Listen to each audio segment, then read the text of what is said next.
இளநிலை பொறியியல் படிப்புக்கான கலந்தாய்வில் 2,36,017 பேருக்கு தரவரிசை வழங்கப்பட்டுள்ளதாக உயர்கல்வித்துறை அமைச்சர் விஸ்வநாதன் தெரிவித்துள்ளார்.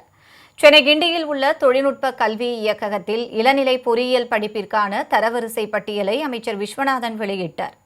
தொடர்ந்து செய்தியாளர்களிடம் பேசிய அவர் www.tneaonline.org என்ற இணையதளத்தில் மாணவர்கள் தங்களின் தரவரிசையை தெரிந்து கொள்ளலாம் என அறிவித்தார்.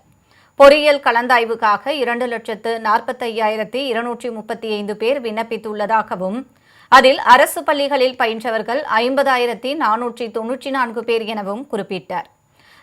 தரவரிசையில் 200க்கு 200 கட் ஆஃப் எடுத்து தருமபுரியைச் சேர்ந்த அக்ஷிதா முதலிடத்தையும், திருப்பூரைச் சேர்ந்த ரோஹித் பாலன் 2ஆம் இடத்தையும், நாமக்கல்லைச் சேர்ந்த வெங்கடகிருஷ்ணன் 3ஆம் இடத்தையும் பெற்றுள்ளதாக அவர் தெரிவித்தார். அரசு பள்ளி மாணவர்களுக்கான 7.5 விழுக்காடு இடஒதுக்கீட்டின் கீழ் 46,604 மாணவர்கள் தரவரிசை பட்டியலில் இடம்பெற்றுள்ளதாக அமைச்சர் விஸ்வநாதன் கூறினார்.